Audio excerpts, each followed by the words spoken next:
Hey guys, welcome back to RHR Jen. I'm so glad you're here. Oh, it just feels nice to be getting back into the swing of things and talking about these two. And yes, we have more to talk about with these two. Oh my goodness. I called it, not that it was hard, but I called it the olive branch ready to forgive articles are a flowing. So I need to talk about this. I need to decompress. I need my flock. I'm Jen, Hong Kong. Thanks for being here, everyone. Okay, so this comes out of what? The Express? And it says Prince Harry ready to forgive, but two key royals are resisting. I have so many issues with this. I have so many issues in general, but I have so many issues with this, as do you all. I'm so frustrated. I know you guys are too. Let's get into this. So, just by taking this stance of willing to forgive and the olive branch that we continually see from these two, it's repeatedly being highlighted in these articles and these commentaries and stuff. And I don't know about you, but I just get so sick of it. I really do. It's it, it's a way for them to play victim again, in my opinion. So it's suggesting an openness to reconciliation on their part, but that indicates so it shows that they're ready to move on past the strife, but they're not. By taking this stance, they're seeing themselves as anything less but the instigators of all this chaos. They're making themselves the victims again, and instead putting themselves in the position where they were wronged. It's not that they did the wronging, it's that they were wronged and they need to forgive and they're ready to move on and stuff. And it's just like, you don't get to do that. You don't get to cause all this chaos and then be ready to forgive or move on. So it goes into this person suspects that it's not coming from Harry. Okay, again, shall we look at the history? Shall we? I mean, pick anything. Pick Spare. Pick the interviews they've given, the things that they have repeatedly said, the treatment of the family as we've seen.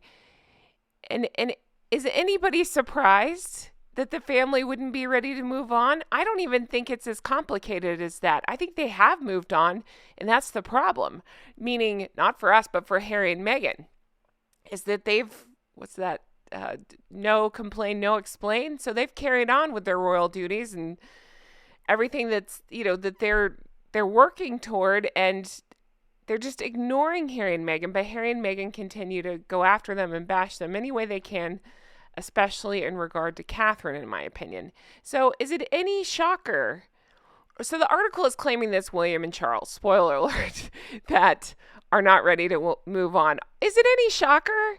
I mean, they're bashing both of their wives at every turn. They bash both of them at every turn as well. But I'm saying especially Harry went hard after Queen Camilla in his book Spare. And of course, they repeatedly, I mean, I could go on and on. I have videos, hours long, going into how they repeatedly bash Catherine. So is it any wonder that both King Charles and Prince William might be not ready to move on, or to see? That doesn't, I don't even like saying like that. They have moved on. But is it any wonder that they'd be not so willing to accept some faux olive branch or whatever story these two are putting out? No, they obviously can't be trusted. We've seen that time and time again. Even if they could have what's the word? Just a superficial relationship with these two. These two run straight to not these two. Oh, hello, Prince William again. Whew. We've seen so many pictures of him lately, looking so handsome, including this one. Okay, now Harry and Meghan have proven time and time again that they can't be trusted. So you can't even have a superficial relationship. Not that I'm saying that they should, of course, King and Prince William and stuff. But let's just say that was the plan. All right, we'll just be nice. We'll see him at holidays. You can't even do that because these two will wear a wire. We've seen it. They will pull some antics. We've seen it. Right after Harry had his, what was it? I can't even say without laughing. 15 minutes with King Charles, even less, I believe. He ran straight back to the press. So this press that's like, oh, I'm so scared of the press, that he loves to run to, he'll just run right back to him. So you can't trust him.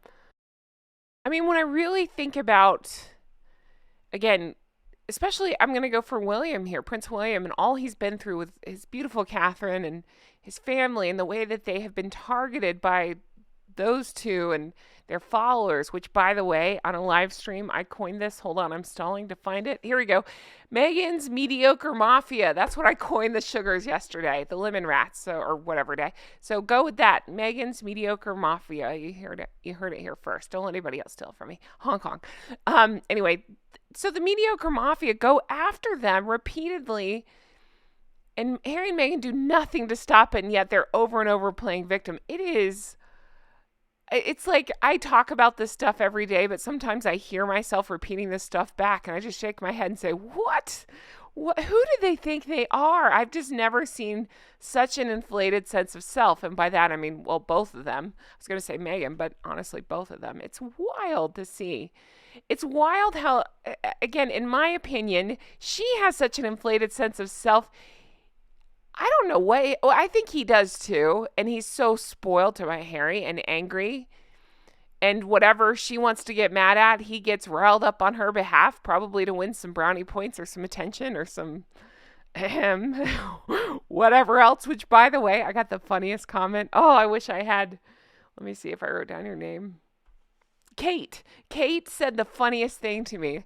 The only way Harry gets wet and wild these days is through that surf thing. How funny is that? I thought that was really good. Yeah, I don't think much is happening in the way of wet and wild with these two anymore. Whew, I don't want to think about that. Going back to this article, though, I really am. You can hear it in my voice. I'm just completely...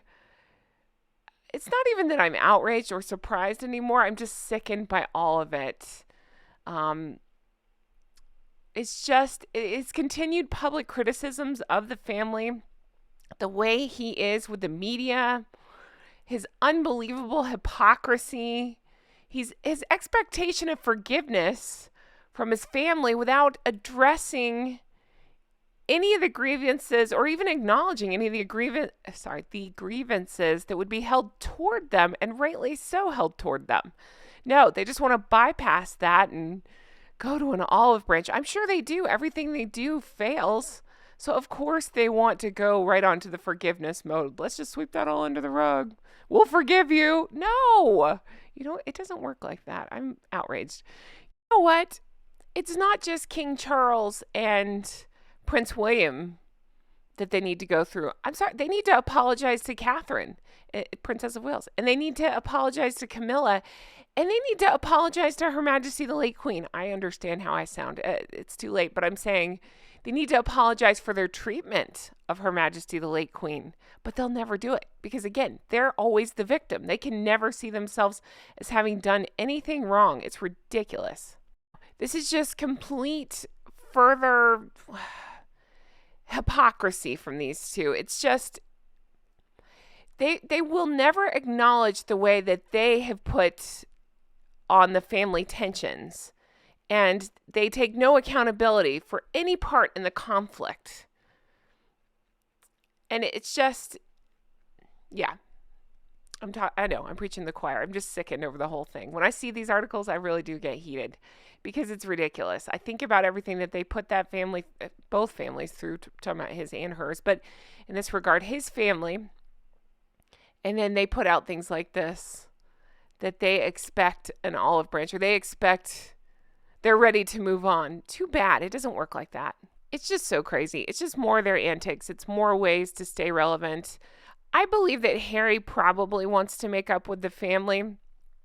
She's not interested. And I think as long as they are together, and I know it seems like they're going their separate ways in a separate video I talked about, I think that's just for show. I really do. I think they've kind of got an agreement right now. Like, okay, this is your time to do something. This is my time to do something. So they can go back and forth and get double the attention because it's not working when they try to do it together.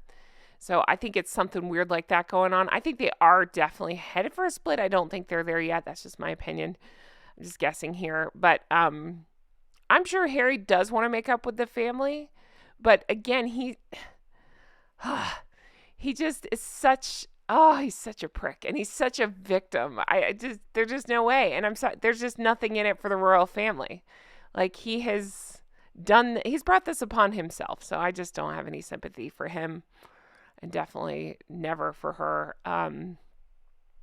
Unbelievable. But think about all the stuff. I think about that too. I get outraged. All the stuff that he revealed in Spare. Things that Prince William, when's the last time we've heard William speak up about Harry? He just doesn't do it because he's moved on and he's got more important things and family to take care of and all that. But not Harry and Meghan. They're just stuck on this. It's crazy. But yet they want the olive branch, like they could be trusted. Not ever. Guys, I'm going to end this here. Thank you so much for watching. Oh, it feels good to be back and getting back into the swing of things. I so have missed you all. I appreciate you all. And I can't wait to bring you more stuff like this. I'm going to continue to be outraged. You can continue to be outraged with me. And we can honk at each other. Honk, honk, everyone. Thanks for being here. Bye-bye.